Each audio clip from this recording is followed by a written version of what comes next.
எல்லோருக்கும் வணக்கம். இன்னைக்கு நம்ம பார்க்க போகிறது என்னென்னா, சிவப்பு பூசணிக்காய். அது வந்து ரொம்ப நல்லது உடம்புக்கு. வெள்ளை பூசணிக்காவும் நல்லது, சிவப்பு பூசணிக்காவும் நல்லது. ஆனால் சிவப்பு பூசணிக்காய் பற்றி இன்னைக்கு சொல்ல போகிறேன். சிவப்பு பூசணிக்காய் சில பேர் வந்து பரங்கிக்கான்னு சொல்லுவாங்க, சில பேர் அரசாணிக்கான்னு சொல்லுவாங்க. அது வந்து ரெட் பம்கின் உடம்புக்கு ரொம்ப ரொம்ப நல்லது. நம்ம யாருமே எடுத்துக்கலாம். ஜென்ரலாக பார்த்தீங்கன்னா அது கல்யாண பூசணிக்கான்னு சொல்லுவாங்க. கல்யாணத்தில் வந்து அது வந்து போட்டு கண்டிப்பாக சாம்பார் பண்ணுவாங்க. அதில் வந்து நம்ம சூப் போட்டு குடிக்கலாம். அப்படி இல்லைன்னு நம்ம வந்து அதை பொரியல் பண்ணி சாப்பிட்லாம். இல்லை நம்ம வடையாக கூட பண்ணலாம். வடை ரொம்ப நல்லாயிருக்கும் டேஸ்ட்டாக. ஸோ ஏதோ ஒரு ஐட்டம் அதில் சட்னியாக பண்ணலாம். தோசை, இட்லி, சாம்பாருக்கு வந்து பொங்கலுக்கு நம்ம சட்னியாக பண்ணி கூட சாப்பிட்லாம். ரொம்ப நல்லாயிருக்கும். ஸோ சிவப்பு பூசணிக்காய் நம்ம வாரத்தில் ஒரு 2 நாள் எடுத்துக்கலாம்.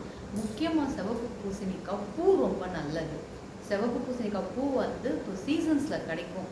ஜான்வரி மாதத்துலேருந்து டிசம்பர் மாதத்துலேருந்து ஜான்வரி, பிப்ரவரி வரைக்கும் கிடைக்கும். அந்த 3 மாதம் அந்த சிவப்பு பூசணிக்காயோட பூ வந்து மிஸ் பண்ணாமல் அந்த பூவை சாப்பிடுங்க. அந்த பூ வந்து சுகருக்கு ரொம்ப ரொம்ப நல்லது.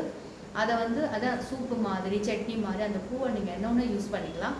பட் தினத்துக்கு ஒரு 5-6 பூ நம்ம எடுத்து சாப்பிட்லாம்.